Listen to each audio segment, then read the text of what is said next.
കാർഷിക മേഖലയിൽ നിലനിൽക്കുന്ന പ്രതിസന്ധികൾക്ക് പരിഹാരമായി വിവിധ വകുപ്പുകളെ ഏകോപിപ്പിച്ചുകൊണ്ട് ഒരൊറ്റ വിഭാഗത്തിന് കീഴിലാക്കണമെന്ന ആവശ്യവുമായി സജി ചെറിയാൻ എം.എൽ.എ.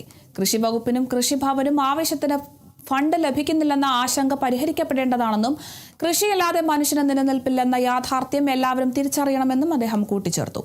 ആലപ്പുഴ വെൺമണി പഞ്ചായത്ത് കൃഷിഭവന്റെ നേതൃത്വത്തിൽ കർഷകരെയും വിദ്യാർത്ഥികളെയും പങ്കാളികളാക്കി നടപ്പാക്കുന്ന സമഗ്ര കാർഷിക യജ്ഞത്തിന്റെ മണ്ഡലതല ഉദ്ഘാടനം കല്യാത ഗവൺമെന്റ് JB സ്കൂളിൽ നിർവഹിച്ച് പ്രസംഗിക്കുകയായിരുന്നു അദ്ദേഹം. കൃഷി വകുപ്പിന് വേണ്ട തരത്തിലുള്ള പണം എനിക്ക് തോന്നുന്നില്ല കിട്ടുന്നുണ്ടോ, എനിക്കറിയില്ല. കിട്ടാൻ സാധ്യത വളരെ കുറവാണ്, കിട്ടുന്നില്ലെന്ന് എൻ്റെ വിശ്വാസം. കൃഷിയില്ലാതെ എങ്ങനെയാണ് മനുഷ്യൻ ജീവിക്കുന്നത്? നമ്മൾ ജനകീയ ആസൂത്രണ പ്രക്രിയ കേരളത്തിൽ ആരംഭിച്ച 40% പഞ്ചായത്തിന് കൊടുത്ത് പിന്നെ 35 ആയിട്ട് കട്ട് ചെയ്തു. അതിൽ ഉൽപാദന മേഖലയ്ക്കാണ് ഏറ്റവും കൂടുതൽ പണം നമ്മളത് വെച്ചത്. ഇപ്പോഴും ഉപയോഗപ്പെടുത്താൻ കഴിഞ്ഞിട്ടില്ല. ഒരുപാട് സ്ഥലം വെള്ളക്കെട്ടായും ഒരുപാട് സ്ഥലം തരിശായിട്ടും ഒരുപാട് സ്ഥലം കൃഷി യോഗ്യമാണെങ്കിലും കൃഷി ചെയ്യാതെ കിടക്കുന്ന ഒരു സംസ്ഥാനമാണ് കേരളം എന്ന വസ്തുതയാണ്. അത് ആരെയും ഞാൻ കുറ്റപ്പെടുത്തുന്നില്ല. പിന്നെ വിവിധ വകുപ്പുകൾ തമ്മിൽ യാതൊരു യോജിപ്പുമില്ല. എത്ര വകുപ്പാണെന്നറിയോ?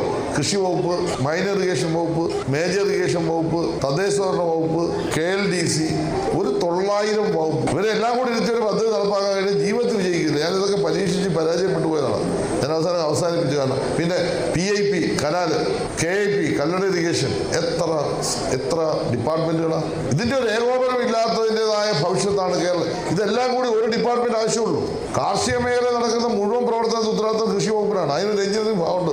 ആലപ്പുഴ മാഡം ഇപ്പോൾ പുതിയതായിട്ട് വന്ന് ആ എഞ്ചിനീയറിംഗ് ഭാഗത്തെ പറ്റിയൊക്കെ ശരിക്കും സ്റ്റഡി ചെയ്യണം. എൻ്റെ പൊന്നോ, എൻ്റെ 20 കോടി രൂപയാണ് തുറച്ചത്. അവർക്ക് ഇതിനെപ്പറ്റി ഒരു കാഴ്ചപ്പാടുമില്ല, പറയാതിരിക്കാൻ പറ്റില്ല. 10 HP മോട്ടോർ വേണമെങ്കിൽ 3 HP മോട്ടോർ കൊണ്ട് വെച്ചു.